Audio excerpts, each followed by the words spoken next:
Listening test instructions. The listening test is about 50 minutes. There are 6 parts in listening test. You will have about 6 minutes to listen to each passage and answer the questions.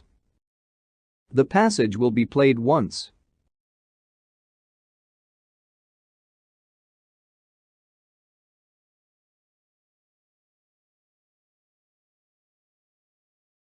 Hey, you look concerned. What's on your mind?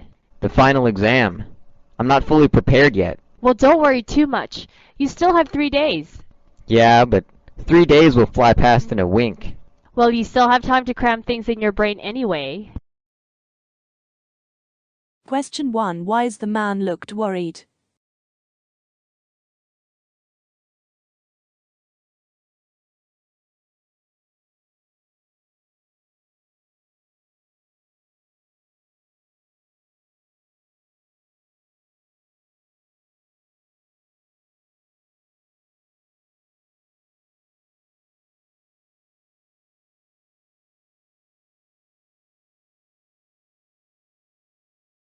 You will hear a conversation in 3 sections. You will hear each section only once. After each section, you will hear 2 or 3 questions. You will hear the questions only once. Choose the best answer to each question.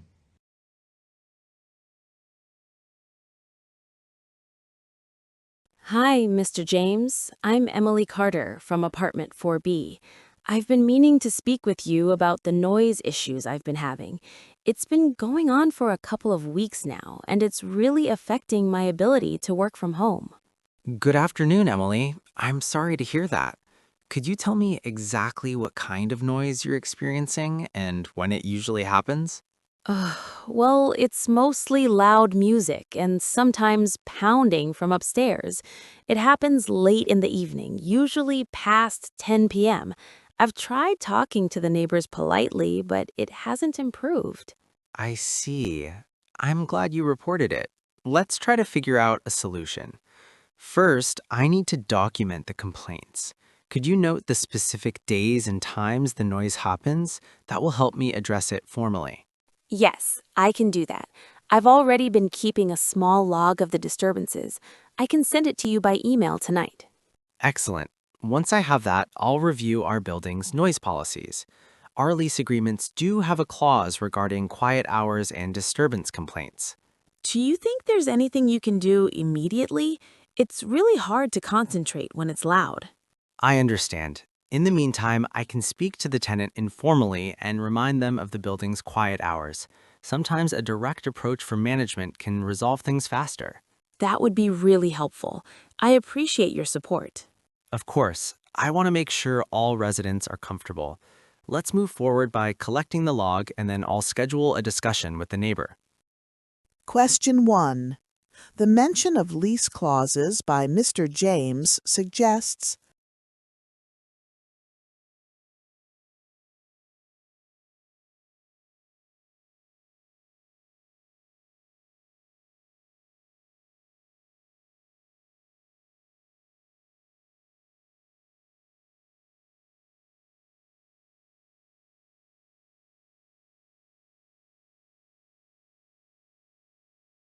Question 2. Emily's willingness to share her log implies that she is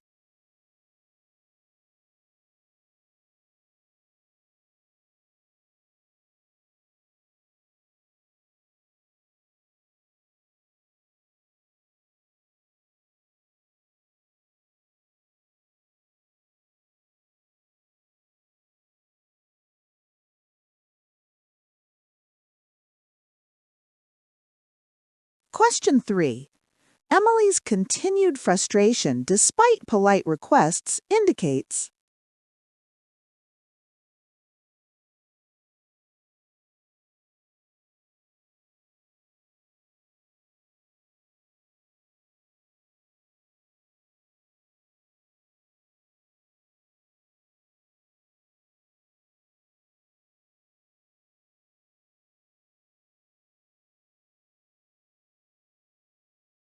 You will hear the second section of the conversation shortly.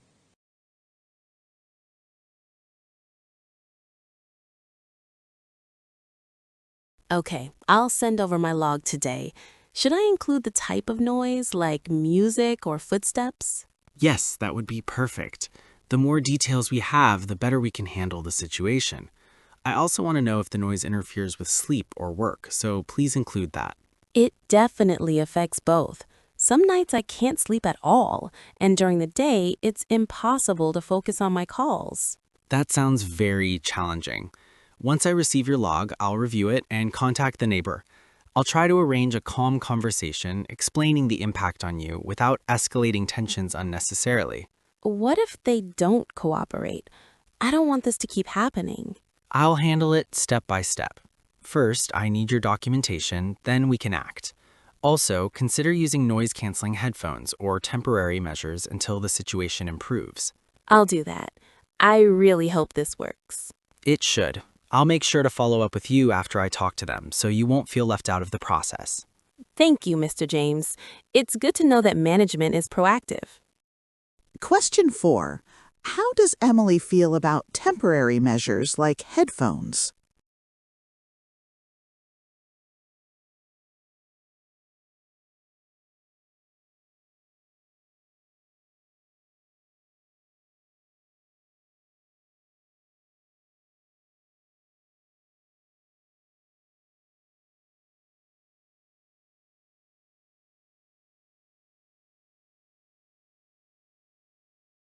Question 5. What does Emily hope will happen after submitting the log?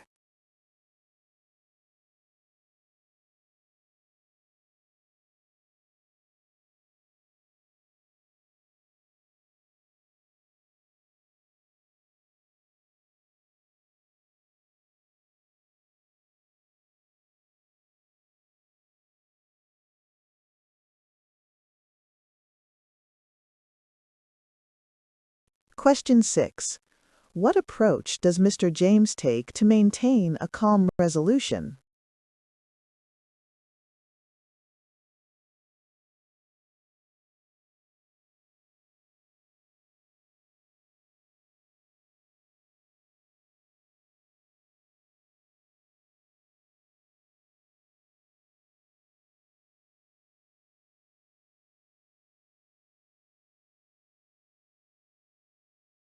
You will hear the third section of the conversation shortly.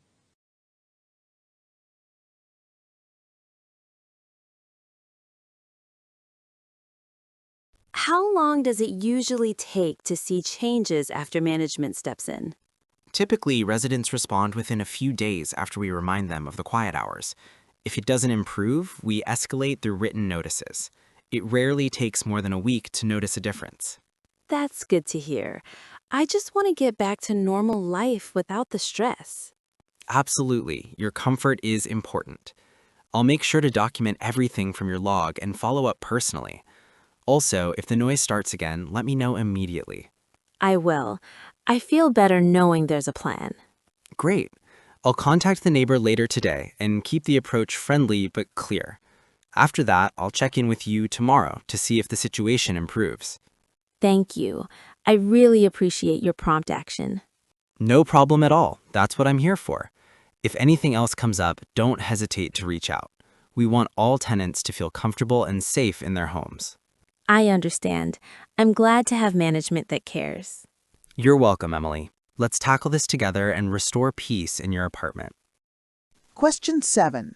Why does Mr. James emphasize documentation?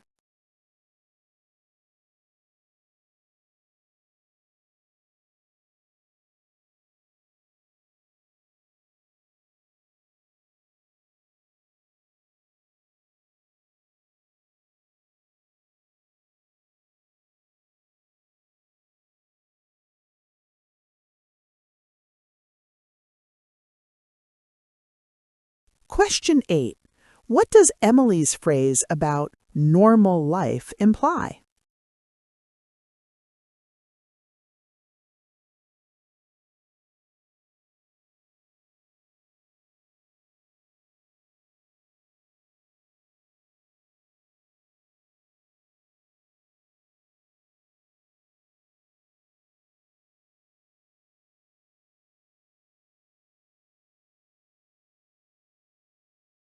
You will hear a conversation followed by 5 questions.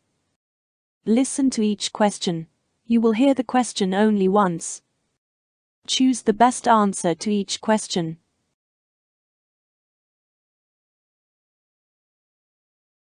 Jason, have you noticed that the fire alarm in the East Wing hasn't been working properly? It keeps making that weird buzzing sound instead of the usual alert. Yeah, I noticed it this morning. Honestly, I wasn't sure if it was worth reporting. It hasn't caused any real issues yet, and you know how slow maintenance can be. I don't think we should wait, Jason. Safety alarms aren't something to ignore.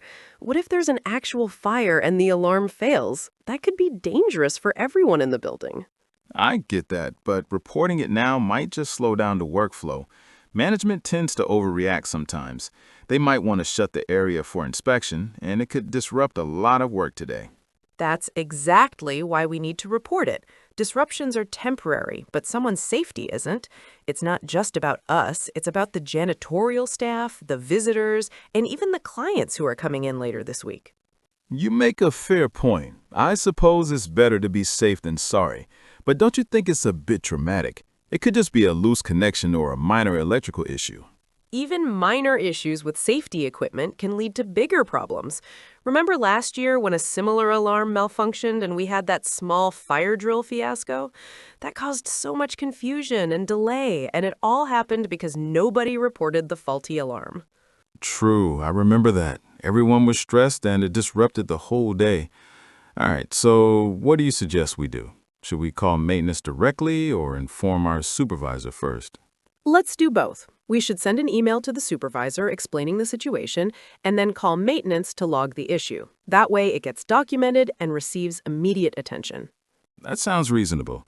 I can draft the email and you can call maintenance. How soon should we do this?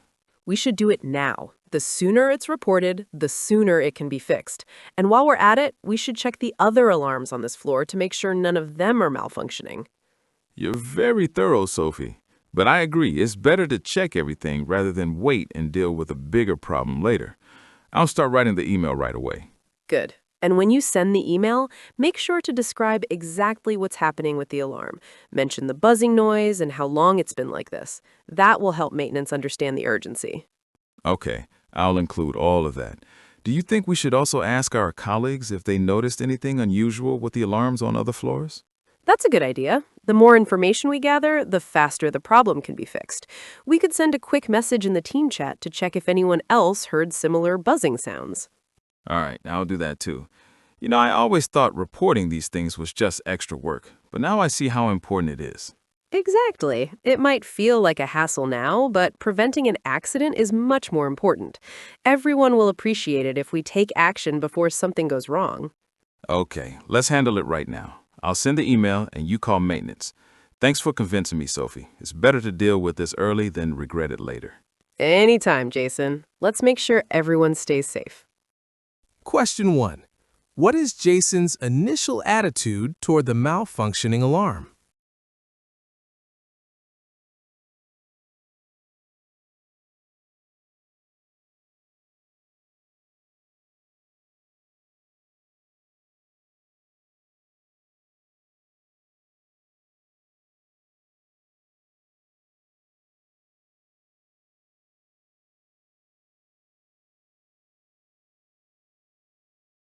Question 2.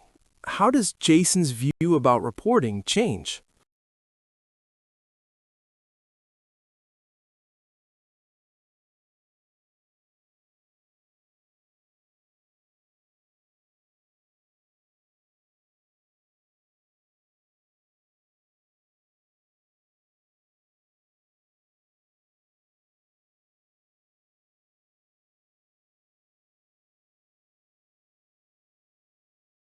Question 3. How does Jason describe the buzzing sound initially?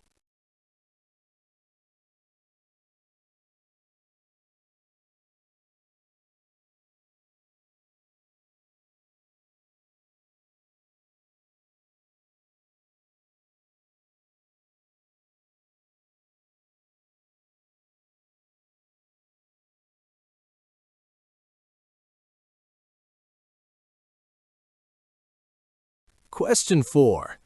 How does Jason suggest Sophie's concern might be dramatic?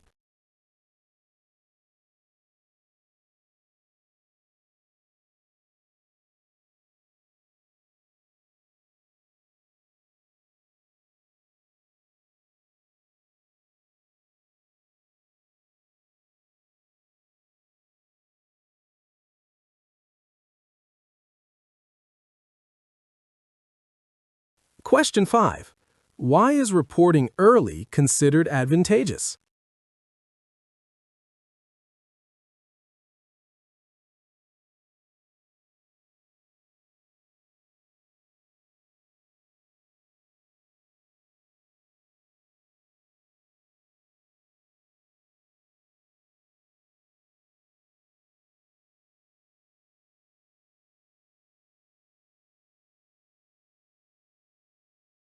You will hear a conversation followed by 6 questions. Listen to each question. You will hear the question only once. Choose the best answer to each question.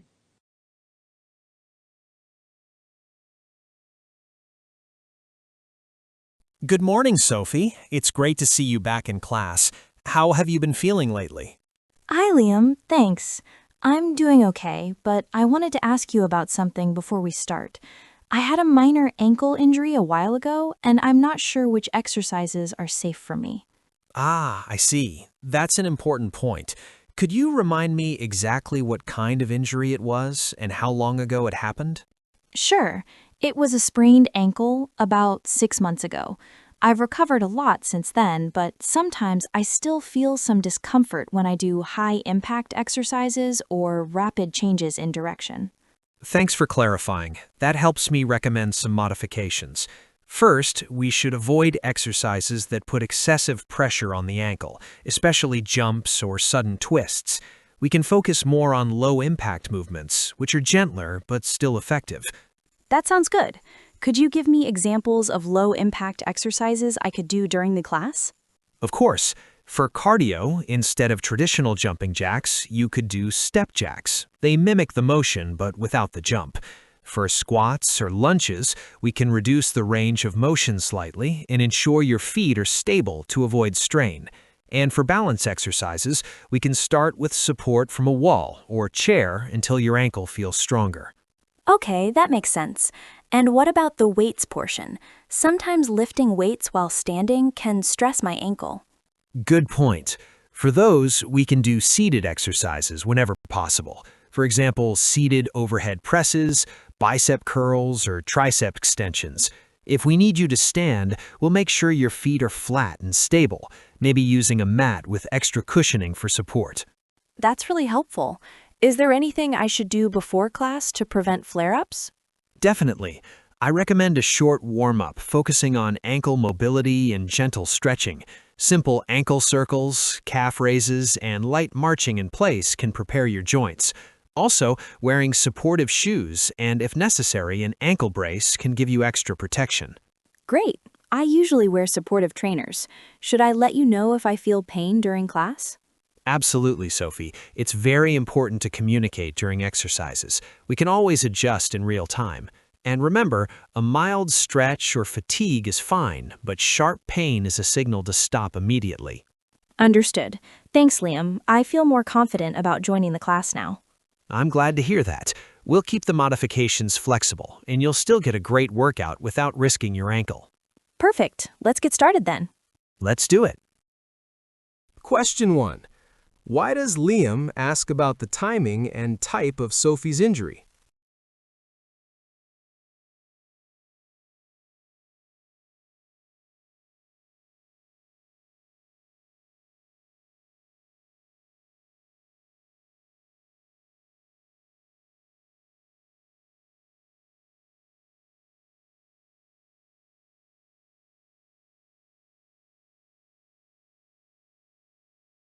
Question 2.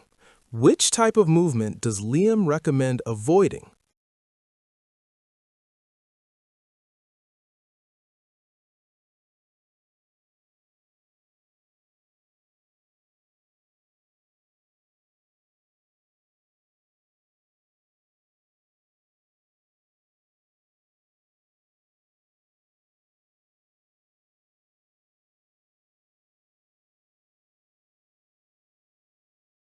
Question 3. How should Sophie respond if she experiences pain during class?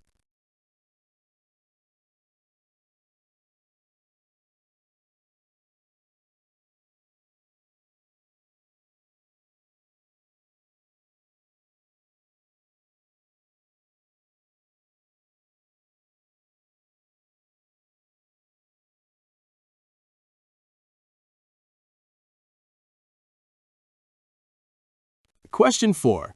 What's the primary goal of ankle warm-up?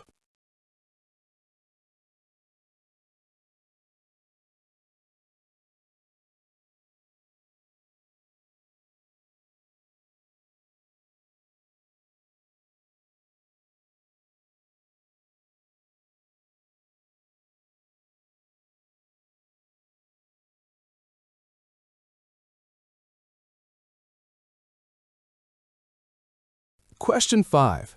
How does Liam ensure workout flexibility for Sophie?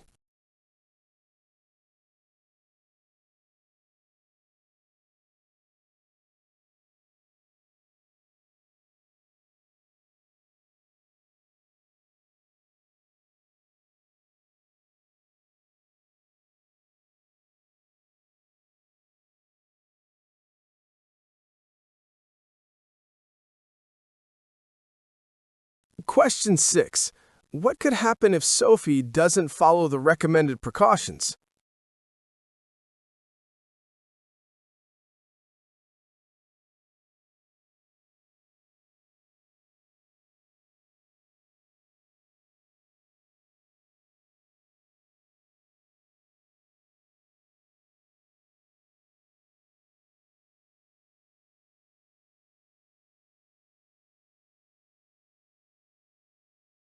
You will hear a news item once. It is about 1.5 minutes long. Then 5 questions will appear. Choose the best way to complete each statement from the drop-down menu.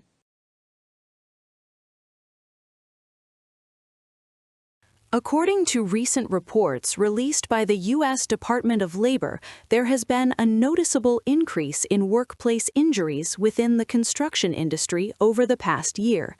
The report indicates that incidents have risen by nearly 12% compared to the previous year, signaling a concerning trend in safety management across construction sites nationwide. Experts suggest that several factors may be contributing to this increase, ranging from labor shortages to tighter project deadlines and insufficient adherence to safety protocols. Construction remains one of the most hazardous industries in the United States. Workers are exposed to multiple risks on a daily basis, including falls from heights, equipment malfunctions, heavy lifting, and exposure to hazardous materials. While federal and state regulations mandate strict safety measures, many construction companies are struggling to implement these practices consistently. Labor unions and safety advocacy groups have expressed concern that the rise in injuries could reflect systemic issues in worker training and oversight. The Department of Labor's report highlights that a significant portion of the injuries occurred on residential and commercial building sites. Falls from scaffolding and ladders continue to be the leading cause of accidents, accounting for almost 35% of reported incidents. Additionally, contact with heavy machinery and electrical hazards has contributed to a considerable number of injuries, some of which have been life-threatening. Safety experts emphasize that while personal protective equipment such as helmets, gloves, and harnesses are critical, they alone cannot prevent all injuries without proper supervision, training, and planning.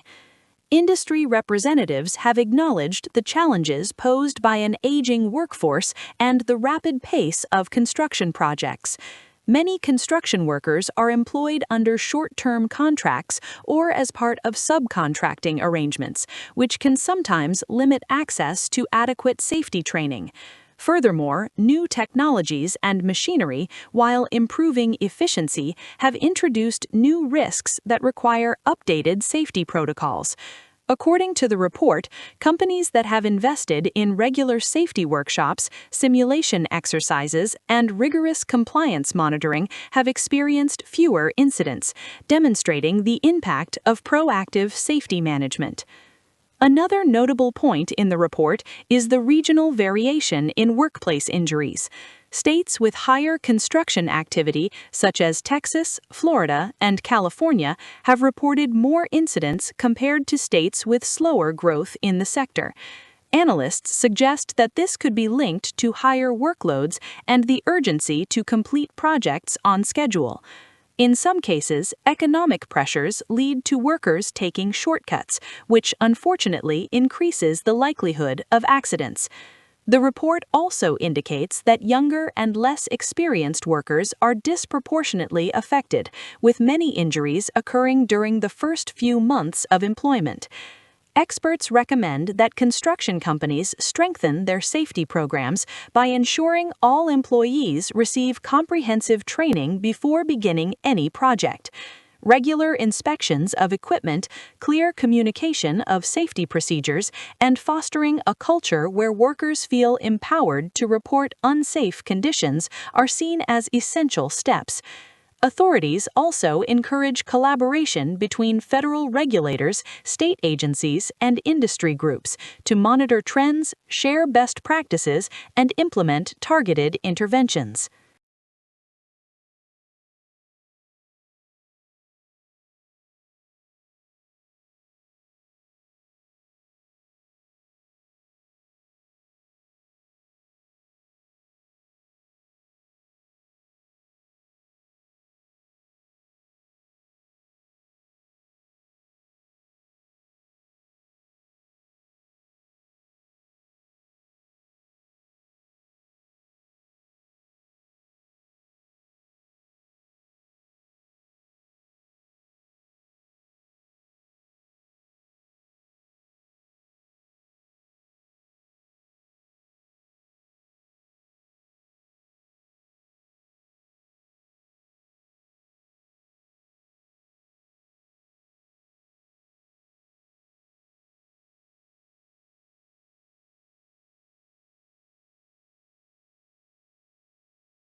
You will listen to a 2 minutes video.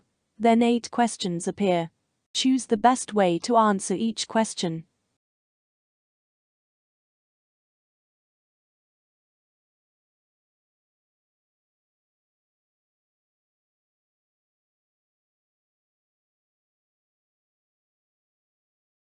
All right, everyone, thank you for coming to tonight's Neighborhood Association meeting.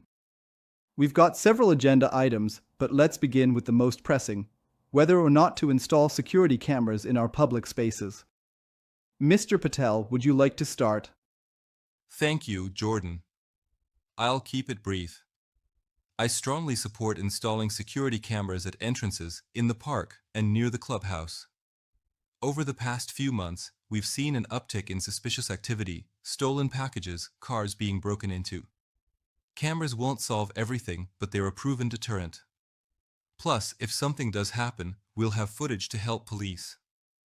I understand your concerns, Mr. Patel, and I'm all for safety, but we can't ignore the other side of this. What about our privacy?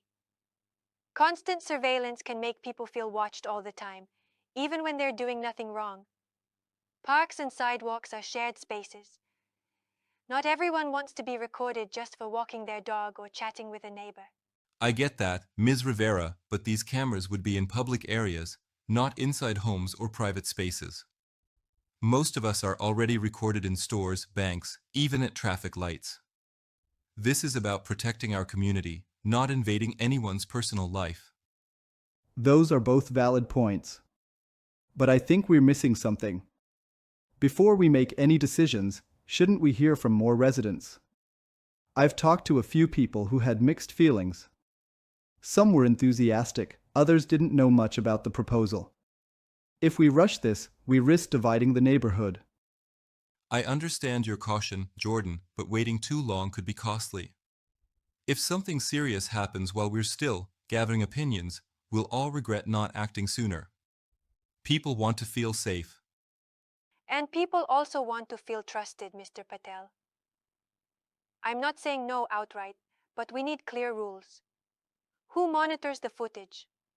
How long is it stored? What's the purpose? Safety or monitoring behavior? Without that transparency, even the best intentions can backfire. Exactly. What if we form a small working group? We can draft guidelines, hold a community survey, and host a Q&A session. That way, everyone has a chance to voice their opinion and understand what's at stake. That's a reasonable compromise. As long as it doesn't take 6 months to decide. Fair enough. I'll even volunteer to help with the guidelines. It's not that I oppose safety, just that it has to be balanced with rights. Great. So we'll table the vote for now and move forward with the working group and community outreach. We want security, but we also want trust. Absolutely agreed. Let's make sure we do this the right way. Then it's settled. On to the next agenda item.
You will hear a report once.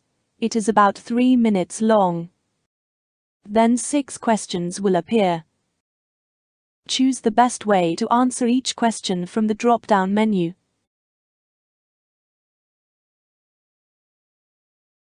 Quiet zones in public transport are introduced with the belief that passengers will voluntarily comply with shared expectations of silence and considerate behavior.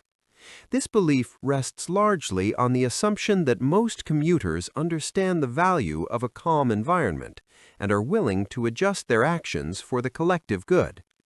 Many passengers experience daily travel as mentally exhausting, and quiet zones promise a space for rest, reading, or focused work. Because of this, compliance is often linked to self-interest rather than strict rule following. When people personally benefit from reduced noise, they are more likely to respect the guidelines. Passenger compliance is also influenced by social norms and visible cues. Clear signage, floor markings, and announcements help communicate expectations without confrontation. When passengers see others behaving quietly, using headphones, silencing phones, or avoiding loud conversations, they tend to mirror that behavior. This creates a form of passive enforcement where social pressure replaces formal authority.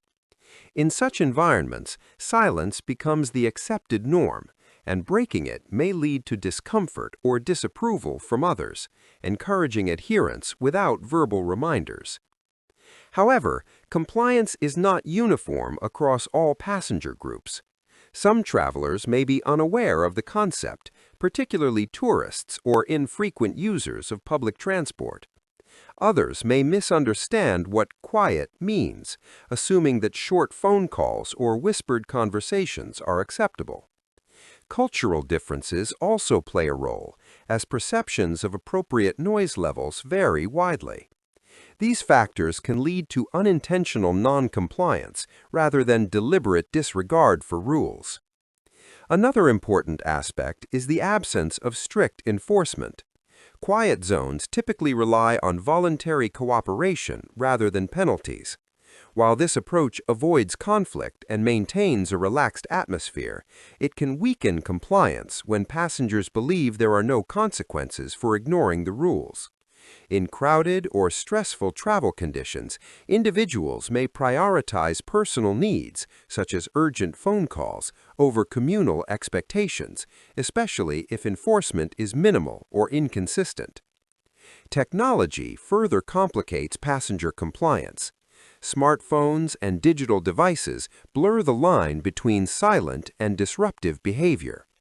Notification sounds, video playback without headphones, and loud conversations during virtual meetings can easily violate quiet zone principles. Even passengers who intend to comply may inadvertently disturb others, highlighting the gap between intention and actual behavior.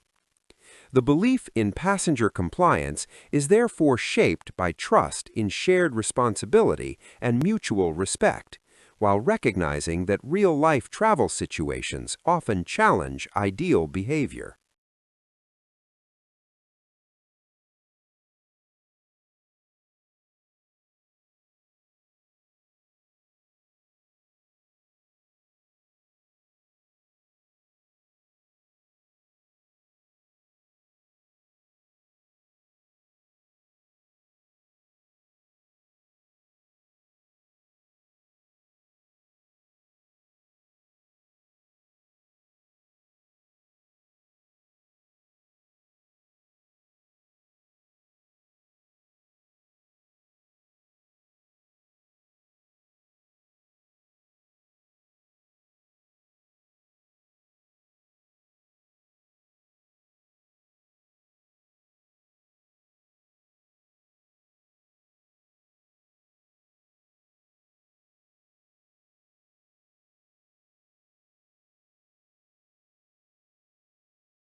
Visit celpipmocktest.com for authentic Celpip mock tests and see the difference in your performance.